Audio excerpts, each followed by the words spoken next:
presentation. I've heard it. I enjoyed it. I'd like to ask you to pay close attention throughout the talk.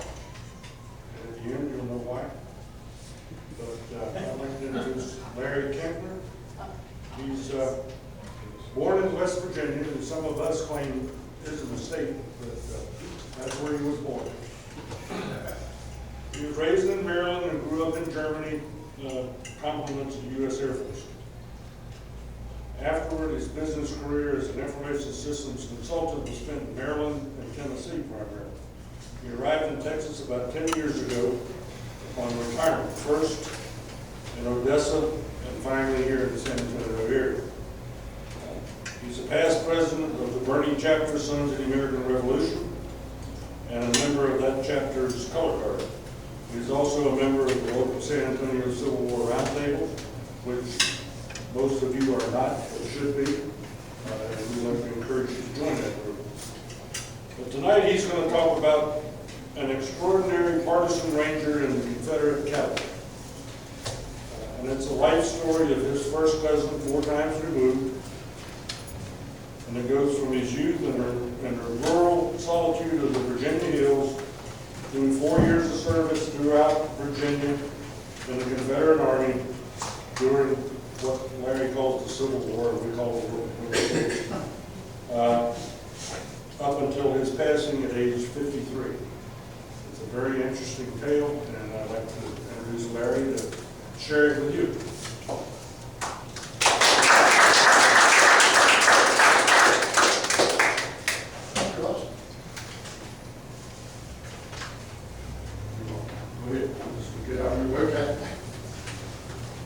Well, these are, what I'm presenting is some excerpts from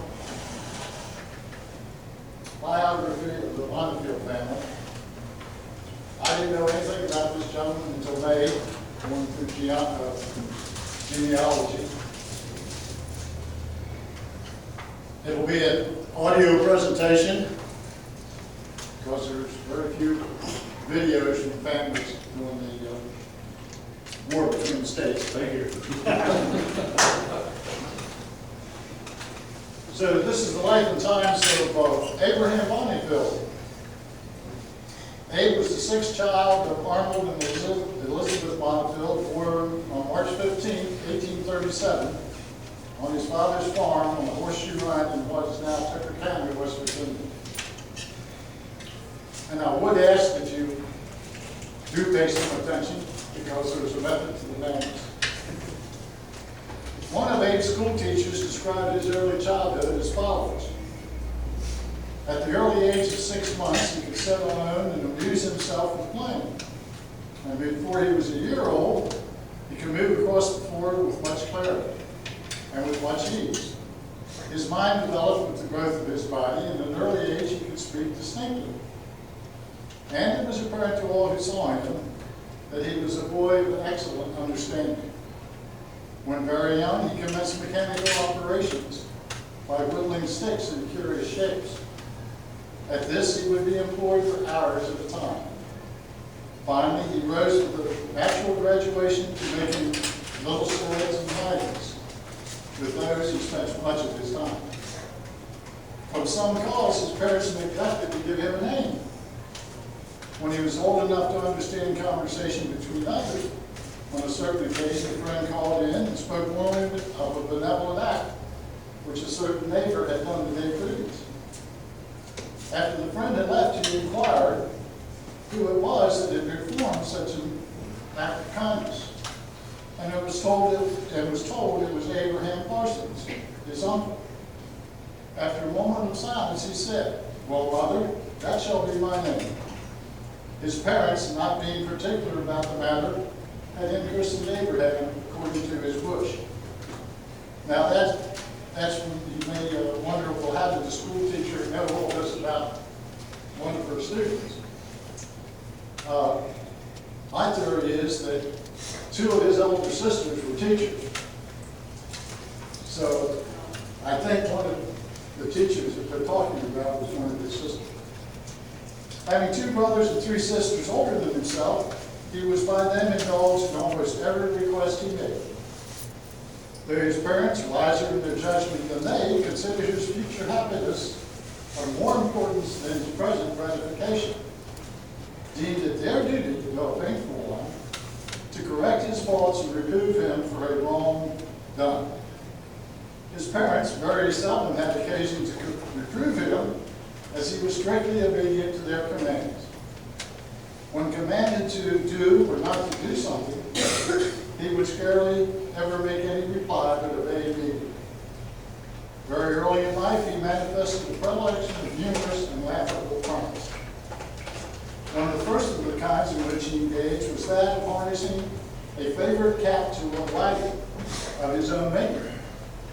But to his surprise, the otherwise docile cat refused to tug in her trace and made a violent and successful effort to free herself from his service. And to his no little chagrin and mortification, she made good her escape to the woods, harness and all, and was not heard of for weeks afterwards. But perseverance was always his prominent characteristic, and he resolved not to be defeated. So he set himself to work and made an outfit for his favorite dog. This dog, Hunter, proved more tractable than the cat had done, and for several years was his constant companion wherever he went, and often bringing home for his young master the hickory nuts and chestnuts which he gathered in the groves. As soon as he was able to handle a gun, shooting game became his favorite amusement. Often would he spend the entire long day in search of squirrels, rabbits, and pheasants, accompanied by his youngest brother, Alan.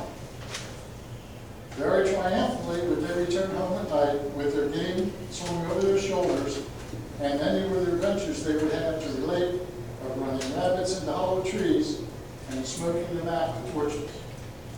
During the fishing season, he engaged himself equally well in that favorite pastime. A string of trout was the almost certain result of a fishing adventure. He greatly delighted in domesticating birds, squirrels, and anything of the kind he might chance to get hold of. He often had a variety of these pets, as he termed them. In one of his rambles along Horseshoe Line, he found a nest of young otters in a stack of driftwood. The dam plunged into the water, leaving the young ones where they were not able to follow. He sat for several hours awaiting the return of the dam, thinking her regard for her young would induce her to come near enough for him to shoot and carry home the prize. But no sooner did she raise her head above water than she discovered her enemy still near, and was in an instant down again. Finding his efforts to decoy the mother hopeless, he laid down his gun and made his way to the nest, captured the little ones and bore them off in his sack with all the exulting triumph of a miniature Nimrod, and made them his pets. But these pastimes were not permitted to be his constant employment, but rather his recreation. For early was he taught the importance of proving his mind and storing it with useful knowledge. His parents sought the earliest opportunity of sending him to school. The first school he attended was a quarter of a mile from his father's house. He learned rapidly, and in an unusually short time was able to read correctly. His three elder sisters taught school at different periods, both at home and in the surrounding neighborhoods, and he attended their schools whenever it was possible for him to do so. One session of 4 months, he walked a distance of 3/4 of a mile, and was always found at his seat in due time, notwithstanding the weather was often unfavorable. When he arrived at an age capable of reflection, he began to devote his mind as eagerly to study when out of school as at any other time. Thus, in the midst of the difficulties that are always to be encountered in a thinly settled mountainous community, he toiled on little by little till he acquired a tolerable, practical education. His riper years were characterized by many novel anecdotes, and they liked to joke around. One day he was passing by Jim Golf's cabin on a hot day and saw 6 or 8 little kids playing in the water, naked as the day they was born. When they came home, he told his sister Sarah about seeing the gang of naked children. playing in the water, and she asked me, was they girls or boys? He answered, how could I tell? They didn't have any clothes on. He accordingly commenced a series of readings and applied himself diligently for 2/3 of each day for 6 months, when he came to the conclusion that a thorough classical education was first necessary. But how to obtain that he saw no possible chance for want of means. His fruitful imagination, however, went to work to devise some means by which to obviate the difficulty. To travel on a show he had thought of, but knowing the prejudice existing in the minds of his parents against this plan, he feared to mention it to them lest it might grieve them. But not daring to undertake it without their consent, he summoned courage enough to make the proposition. He was at first opposed, but his parents, having never cherished the fond desire of giving him a thorough education, and their circumstances being such that they could not accomplish it by their own means, and considering the laudableness of his motive and pleased with his indefatigable perseverance, they finally gave their consent. He accordingly set a time and made arrangements for leaving the home of his youth, and on the 13th of January 1857, he bade adieu to his parents, friends, home, and all that was dear to him on earth, and launching into the unknown world. Direction his course he scarcely knew whither, trusting himself in the care and protection of that God who had given him leave. Abe further detailed his early travels in his autobiography. Like most young men, I had long cherished a desire to see something in the world. This desire was now about to be gratified. On the 13th of January 1857, I set out with my brother David to see an uncle in Missouri. When we got as far as Wheeling, I formed the acquaintance of A.J. Mayo and went with him on exhibition. Our first trip was from Wheeling to Zanesville, Ohio. From Zanesville, we went to Newark. Here, Mayo left us because we did not prosper according to his expectations. He was very kind to me. From Newark, we went to Columbus, where I joined P. Haynes and traveled with Corbin and Dennison's Indian troop. We traveled mostly in Ohio, 6 weeks in Indiana, and a few days in Michigan. We even passed over into Canada and wandered up and down over that desolate wilderness of pine trees. Born in the days before automobiles, Abraham's main mode of transportation was horseback.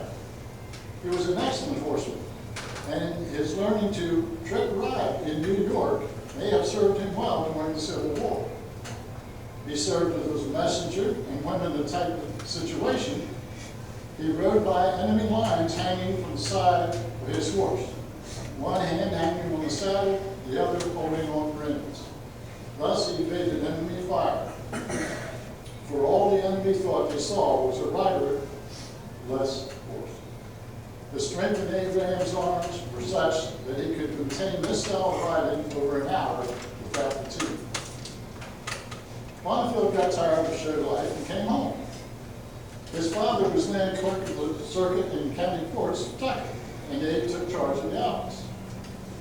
He was at this employment when the war commenced. He sympathized with the South, but he remained at his business in St. George until it began to be unsafe there for a Southern man who made no secret of his opinions. Weston County was strongly pro-Union. Neighboring Tucker County was more evenly divided, and about half of the population was strongly pro-South. Late in May 1861, Abe directed a Confederate flag to be raised in St. George. The Confederate flag floated over the courthouse at day, and then was taken down each evening as Abe's friends feared that their sympathizers would cut it down during the night. Seeing the Confederate flag fly from their courthouse stifled the crawl of the Unions, but since they were outnumbered in the immediate locality, they didn't have the numbers to tear it down. Bonneville was charged with having something to do with the flag, and he was warned by friends that he was not safe. The next we heard of him, he was in the South and had joined the Confederate Army. He remained in the war till the last gun was fired, and then did not surrender, but escaped on horseback from the Valley of Virginia, and when the fighting was at an end, he came home. The whole 4 years that he was in the Army was one continued succession of adventures and dashing marches. He was regarded as among the very best riders in Confederate cavalry. His weight was light, so his horse, which was a powerful one, was about the last to give out when it came to a long raid or a long retreat. He remained for the most part in the Valley of Virginia, but he was frequently in other parts. He accompanied the Embodems in some of their memorable raids, and he was always in the very front in every kind of adventure. A letter from his sister to a cousin on August 31st, 1863 read, "Father and mother have seen much trouble and sorrow. Abraham had his horse stolen by some one of Jones's thieves. He was in Beverly and wanted to get home, but there he lost his horse and clothes and had to go back to the army." In another letter she stated, "Abraham was at Cadiz when Imboden attacked the Yankees at the Forks of Potomac.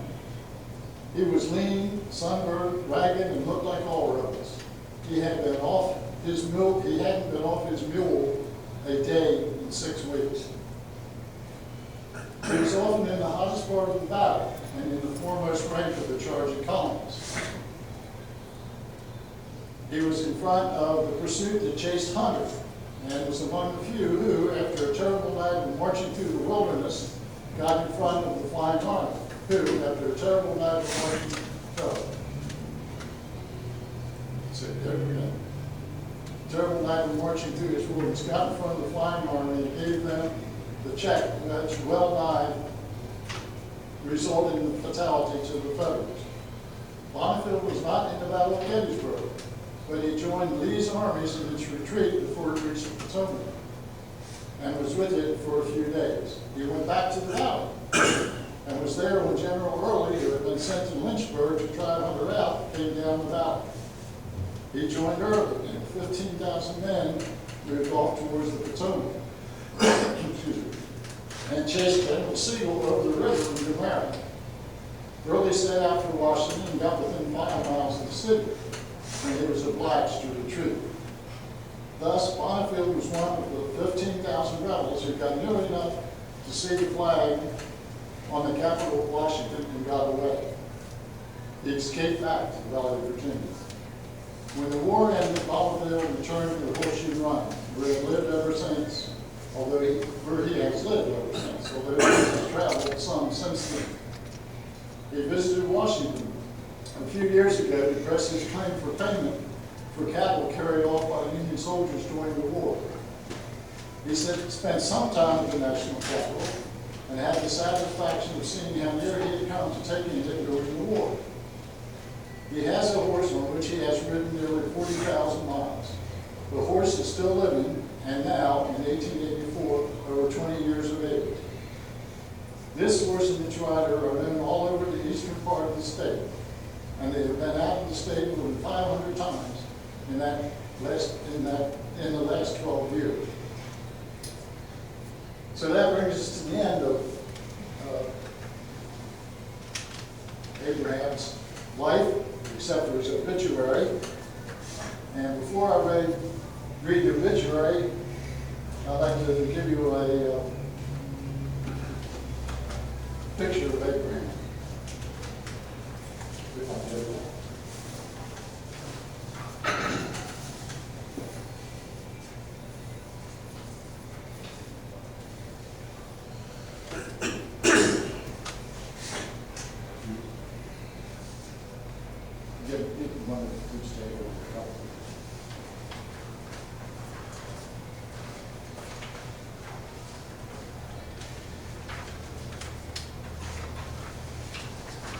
Pass it around so everyone can see it, and I have not put it on.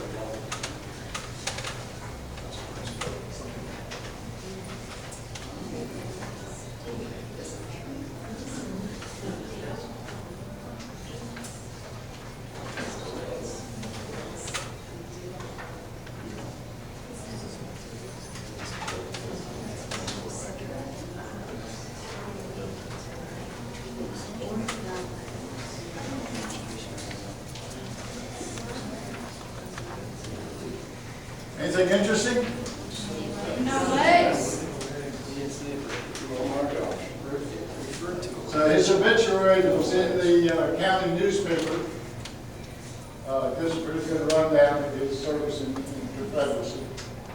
And it reads, Abe Bonnefield, who died at the residence of David Wyman on the 6th of this month, was born on Horseshoe Run in 1837. He was born without legs, but could move from place to place with ease and rapidity. In his early life, he was studious and observant, and acquired a great fund of information that served him in after years.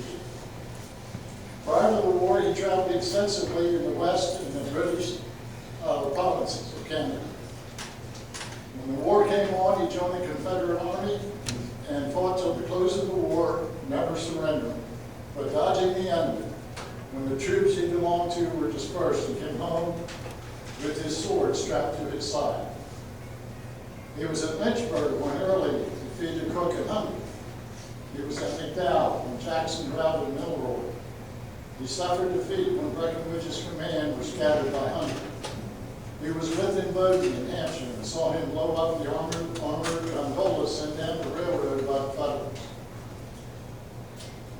He was at the Battle of Frederick, Maryland, and witnessed the whole transaction. Took part in Early's raid on Washington.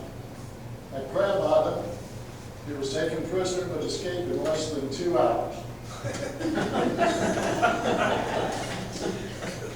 After the war, he devoted his attention to stock raising, especially to fine grades of sheep. He was mail contractor for many years and rode many thousand miles in carrying the mail. He was a noted sportsman among his neighbors, and no one entered into the chase with more enthusiasm than he. He was wide and federally known, being a favorite among his neighbors. His last illness was distressing, but he bore his suffering with heroic fortitude. His disease was of an incurable nature, having received treatment from eminent physicians both in Baltimore and Indianapolis. His last hours were peaceful, and he resignedly passed away. Any questions? Amazing. No wonder he could ride with his arms. He was 3 feet tall and 70 pounds. The first time I heard this, and he said he walked a quarter mile to school, what the hell's the big deal? Lunchtime, you know, oh my God. So that's quite a story. Mary, we appreciate you sharing. And they were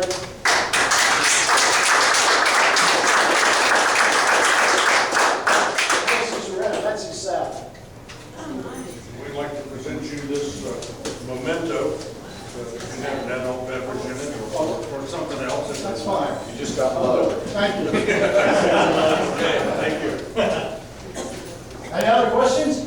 Now, I asked Larry, why doesn't he use this guy as an ancestor? One of the Confederate, sons of Confederate veterans. And he tells me there are no records on him because he never truly joined the Confederate Army. He was a Partisan Ranger, so there's nothing in the archives, the records, no record of his service to the Confederate States.